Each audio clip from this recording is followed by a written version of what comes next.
전능하사 천지를 만드신 하나님 아버지를 내가 믿사오며 그 외아들 우리 주 예수 그리스도를 믿사오니 이는 성령으로 잉태하사 동정녀 마리아에게 낳으시고 본디오 빌라도에게 고난을 받으사 십자가에 못 박혀 죽으시고 장사한 지 사흘 만에 죽은 자 가운데서 다시 살아나시며 하늘에 오르사 전능하신 하나님 우편에 앉아 계시다가 저리로서 산자와 죽은 자를 심판하러 오시리라. 성령을 믿사오며 거룩한 공회와 성도가 서로 교통하는 것과 죄를 사하여 주시는 것과 몸이 다시 사는 것과 영원히 사는 것을 믿사옵나이다. 아멘. 우리는 지난주에 예수님께서 참 하나님이시자 참 인간이시라는 점을 공부했습니다. 오늘은 참 하나님이 어떻게 참 인간이 되셨는지에 대한 이야기입니다. 마태복음 1장 23절을 보면 이렇게 되어 있죠. 보라, 처녀가 잉태하여 아들을 낳을 것이요 그의 이름은 임마누엘이라 하리라 하셨으니 이를 번역한즉 하나님이 우리와 함께 계시다 함이라. 우리는 이 구절에서 처녀가 생물학적으로 임신할 수 없다는 사실에 의문을 가지고 여기에 갖가지 의구심과 상상력을 불어넣고는 합니다. 쉽게 생길 수 있는 의심은 예수님이 요셉의 사생아라거나 지난주에 짧게 언급한 것처럼 예수님의 육체 탄생보다는 하나님으로서의 지위를 인정받은 사건에 집중해야 된다는 식의 설명으로 피해가려고 할 수 있습니다. 우선 이 구절의 인용은 이사야 7장 14절의 인용인데요. 이사야 7장 14절을 보면 이렇게 되어 있죠. 그러므로 주께서 친히 징조를 너희에게 주실 것이라.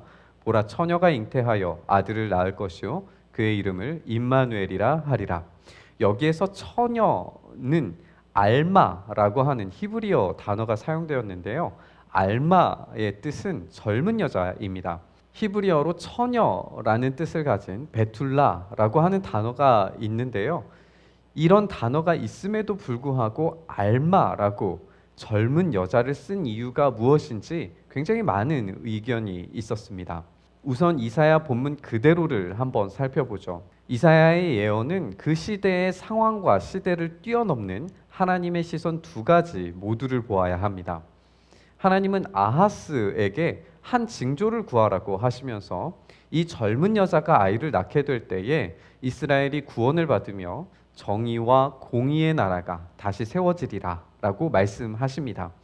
이 말을 들은 이사야와 그리고 그 시대의 사람들은 이 젊은 여자가 누구며 누구의 아들이 과연 이 일을 할 것인지에 대해서 초집중했을 것입니다. 하지만 그 이후에 등장하는 어떤 왕가의 젊은 여자의 후손들도 이 일을 할 수 없다는 사실이 속속 드러나고 맙니다. 이사야의 중반부, 그러니까 히스기야 왕의 시대가 될 때까지 아무리 뛰어난 하나님의 사람 같은 왕이라도 실패할 수밖에 없다는 것을 보여주었습니다. 그렇다면 하나님의 예언이 틀린 걸까요? 저는 여기에서 하나님의 의도가 있다고 생각을 합니다. 아담, 다윗의 후손으로 이어지는 인간 아이로는 이런 일들이 불가능하다는 것을 보여주기 원하셨던 거죠.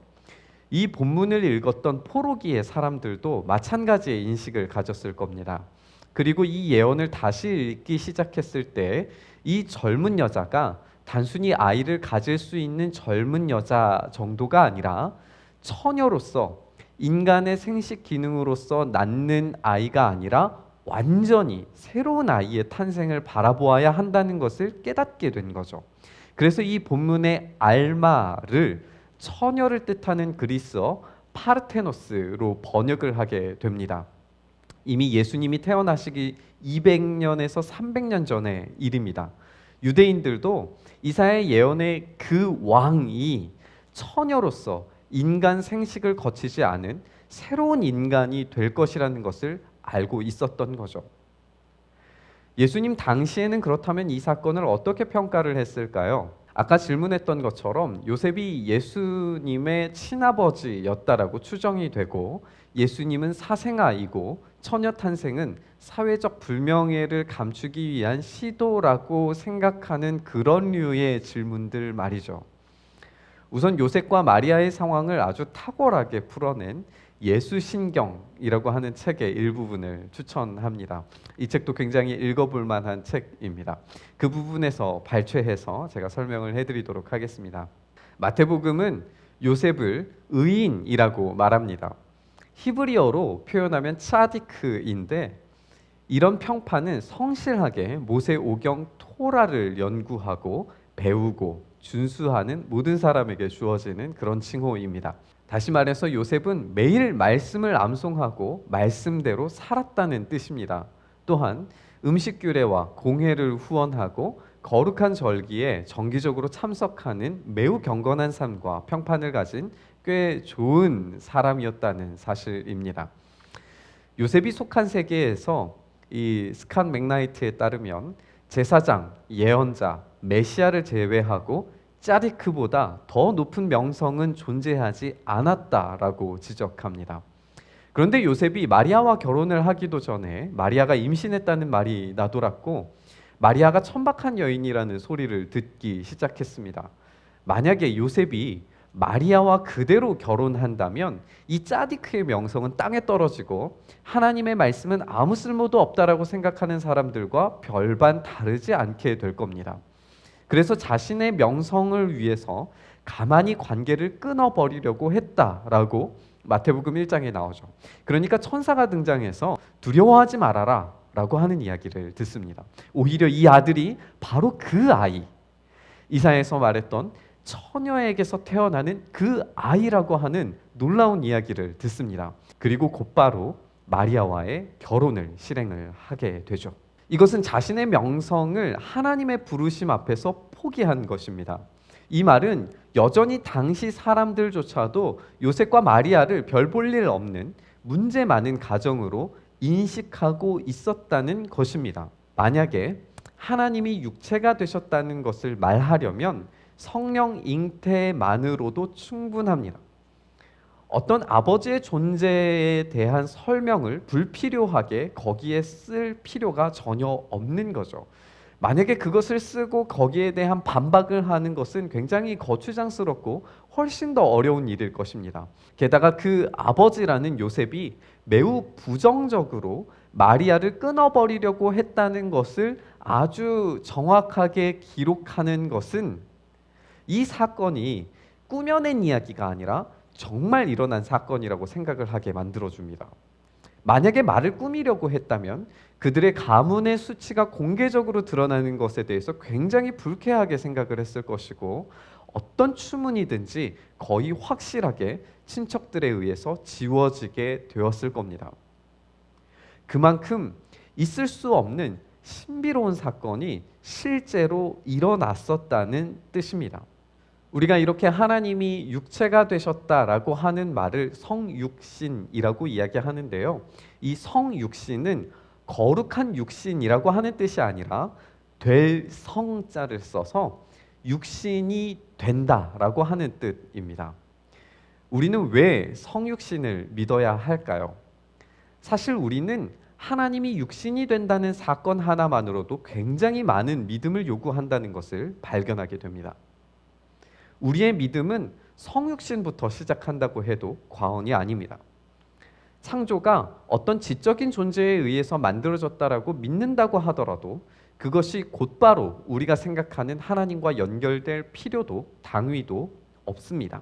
이 지적인 존재가 우리가 인식할 수 있는 역사적 존재로 변했다라고 하는 그 순간부터 기독교의 독특함은 시작이 됩니다. 우리가 창조를 무에서부터 아무것도 없는 것에서부터의 창조라고 믿는다면 성육신, 하나님이 육신이 되신 것도 남녀의 생식이 없는 무에서부터의 창조의 구조와 다르지 않습니다. 하나님은 인간을 하나님의 형상으로 만드셨다라고 했는데 아담은 그런 측면에서 하나님의 육체화된 버전을 지향하고 있습니다. 하지만 아담의 죄로 하나님의 형상이 일그러졌기 때문에 원래의 목적에 따라 새로운 재창조가 필요했고 이제는 하나님 스스로 육체가 되심으로써 인간의 새로운 재창조를 열어 젖히셨다라고 볼 수 있습니다. 또한 요한복음 1장이 장엄하게 이야기해주고 있는 것처럼 말씀이 육신이 되셨다라고 하는 것은 예수 그리스도를 아는 것 자체가 성경을 통해 계시하신 하나님의 뜻을 발견하는 것이고 그 속에서 우리의 삶의 길을 찾아간다라고 하는 뜻입니다. 성육신 하신 예수님을 믿는다는 것은 예수 그리스도의 삶 자체가 말씀을 어떻게 성취하시고 이루셨는지를 보는 것입니다. 그분을 닮은 삶을 살아갈 때 하나님의 원래의 목적에 따라 재창조되는 삶을 살게 된다는 것을 믿는다는 고백입니다. 또 한 가지 우리가 생각해 볼 지점은 성육신 그 자체가 엄청난 자기 낮추심의 결과물이라는 점입니다. 창조하신 분께서 창조됨을 경험하시는 것 자체가 극단적인 자기 낮추심의 표현입니다. 앞으로 계속해서 예수님께서 어떻게 자기를 낮추셨는지, 그리고 하나님께서 어떻게 높여주셨는지에 대해서 살피고 나누어 보겠지만, 성육신 하심으로 한 여자의 뱃속에서 10달을, 그리고 수치를 당한 가족 가운데에서 태어나셨다는 사실 그 자체만으로도 상상할 수 없는 낮추심의 자세를 보게 됩니다.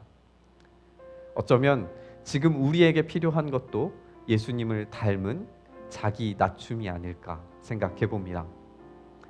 천지의 창조자께서 창조됨의 경험을 느끼신 것 자체가 얼마나 큰 굴욕이고 수치입니까?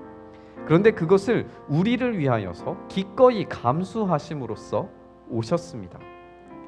사랑은 수치와 굴욕을 견디게 해줍니다. 우리가 정말 하나님을 사랑한다면 우리에게 오는 수치와 굴욕을 참고 인내하고 사랑할 수 있어야 한다고 생각합니다. 그것이 예수님을 닮은 재창조의 시작일 것입니다. 예수님과 함께 더 낮은 것으로 내려갈 수 있는 우리 모두가 되기를 소망합니다. 찬양의 가사처럼 예수님은 우리를 더 낮은 곳으로 초대하십니다. 그리고 함께 가자고 초청하십니다. 그 부르심에 함께 응답할 수 있는 우리 모두가 되시기를 소망합니다.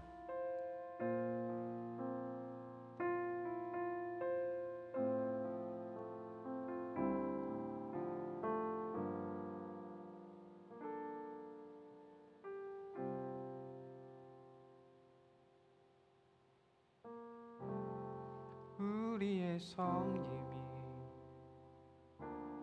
더 낮은 곳으로, 우리의 고백이 더 낮은 곳으로 쓰러져 있는 그들을 향해 당신이 그랬듯 더 낮은 곳으로,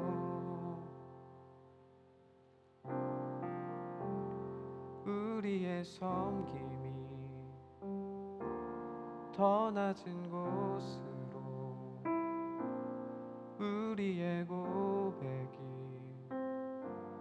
더 낮은 곳으로 쓰러져 있는 그들을 향해 당신이 그랬듯 더 낮은 곳으로, 낮은 곳으로 우릴 초대하네. 함께 하자고 말씀하시네. 우리도 예수 그 길을 따라 함께 가길 원하네. 주님이 우리와 함께 하시네. 십자가 피 흘린 예수의 손으로 모든 아픔을 위로하시네. 우리에게 보여주셨네. 낮은 곳으로 우릴 초대하네. 함께 하자고 말씀하시네. 우리도 예수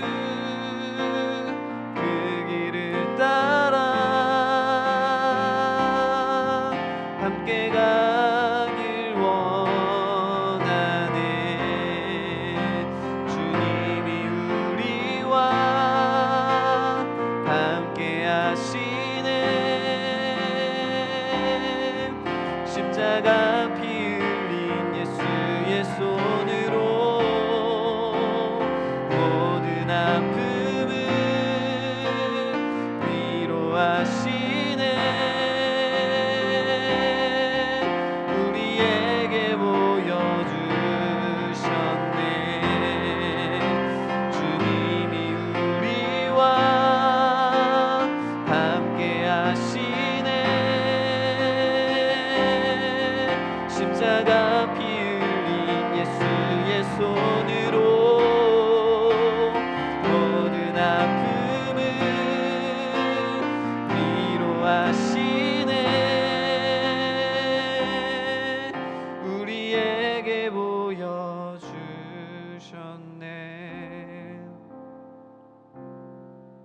우리에게 보여주셨네.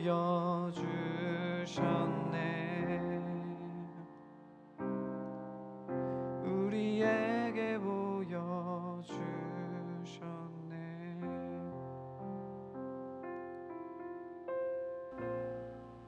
주님, 우리가 이 찬양을 나눴던 것처럼 예수님께서 이 땅에 오시기 위하여 자기를 낮추셔서 한 처녀의 몸에 낳으시고 그리고 수치를 당한 가문 속에서 태어나셨다는 사실을 오늘 기억하면서 우리가 또한 낮은 곳으로, 낮아지는 곳으로 주님이 초청하시는 그곳을 향하여서 우리의 시선과 발걸음이 끊임없이 이어져 갈 수 있도록 주님 도와 주시옵소서. 우리가 참되게 예수 그리스도를 닮은 존재가 되어서 이전에 우리의 모습과 형상이 아닌 새롭게 창조하시고 새롭게 뒤바꾸시는 하나님의 형상을 온전히 회복하는 우리 모두가 될 수 있도록 주님 은혜 더하여 주시옵소서.